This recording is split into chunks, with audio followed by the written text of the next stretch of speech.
Good morning, everybody. It is my privilege to welcome you to Washington and to formally convene our fourth Nuclear Security Summit. I convened our first summit 6 years ago in this same room because the danger of a terrorist group obtaining and using a nuclear weapon is one of the greatest threats to global security.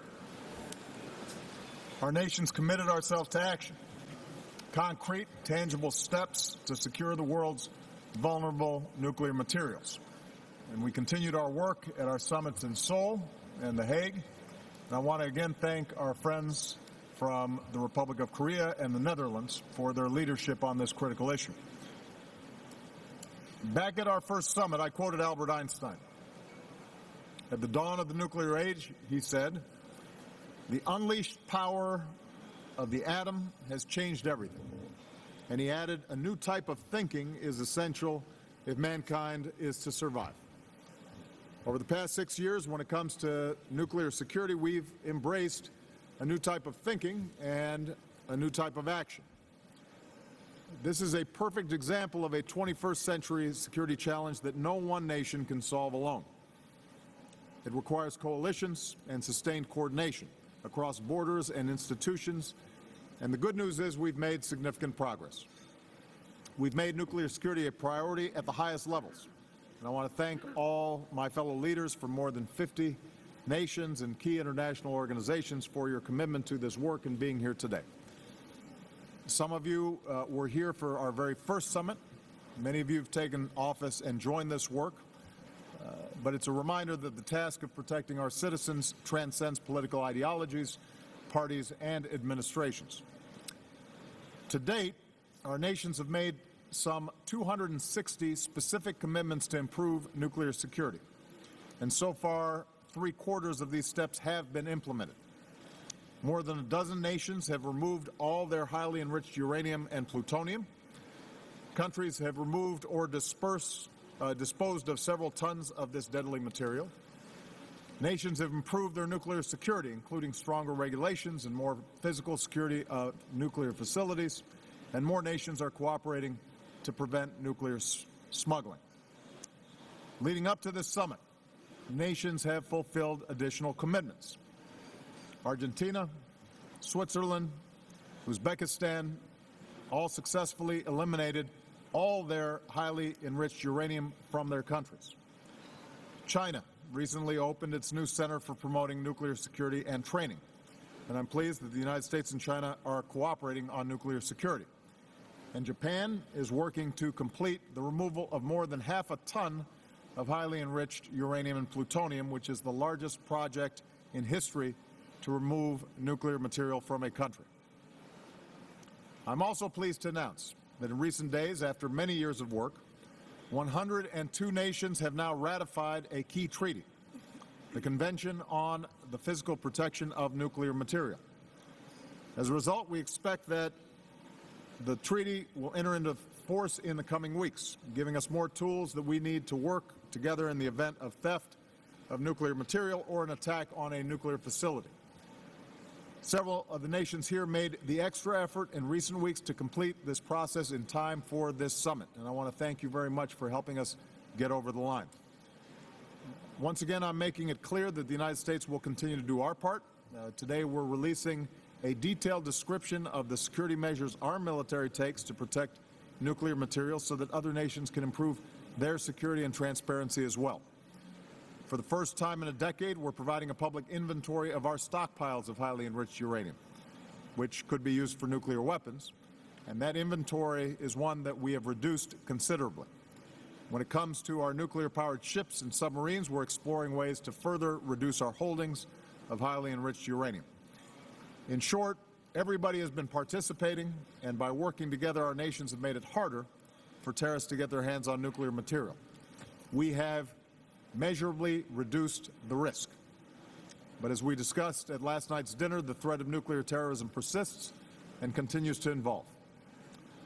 Fortunately, because of our coordinated efforts, no terrorist group has succeeded thus far in obtaining a nuclear weapon or a dirty bomb made of radioactive materials.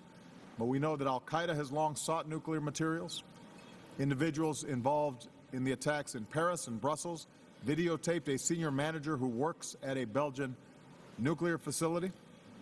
ISIL has already used chemical weapons, including mustard gas, in Syria and Iraq. There is no doubt that if these madmen ever got their hands on a nuclear bomb or nuclear material, they most certainly would use it to kill as many innocent people as possible. And that's why our work here remains so critical. The single most effective defense against nuclear terrorism is fully securing this material so it doesn't fall into the wrong hands in the first place. This is difficult.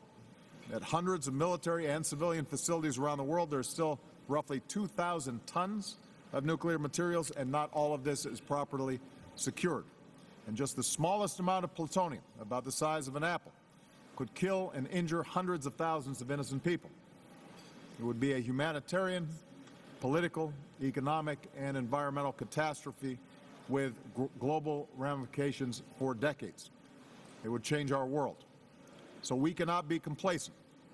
We have to build on our progress. We have to commit to better security at nuclear facilities, to removing or disposing of more dangerous material, to bringing more nations into treaties and partnerships that prevent proliferation and smuggling, and to make sure that we have the architecture in place to sustain our momentum in the years ahead. And with so many members of the global coalition against ISIL here today, this will also be an opportunity to make sure that we're doing everything in our power to keep a terrorist group like ISIL from ever getting its hands not just on a nuclear weapon, but any weapon of mass destruction. So I'm very appreciative of the excellent work that's been done and the excellent conversation we had last night. With that, what I'd like to do is to invite Prime Minister Mark Rutte of the Netherlands to review some of the specific progress that we've made since our last summit. Mark.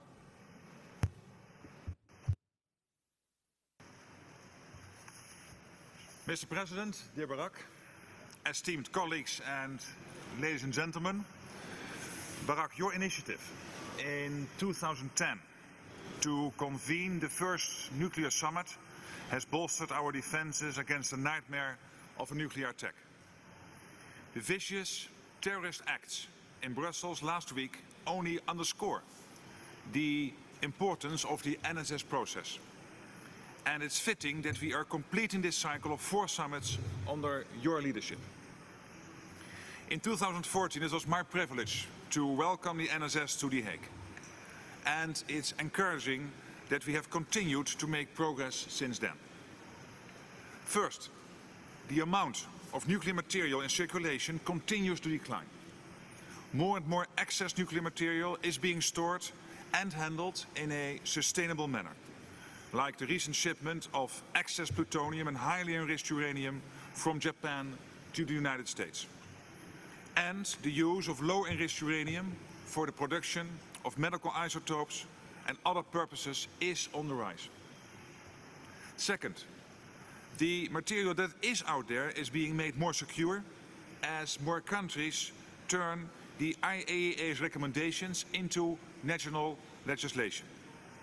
Since the The Hague Summit, 37 have committed to doing so. Most recently, Jordan and China. And indeed, third, international cooperation and commitment continue to grow. And the imminent entry into force of the amended convention on the physical protection of nuclear material is a great achievement.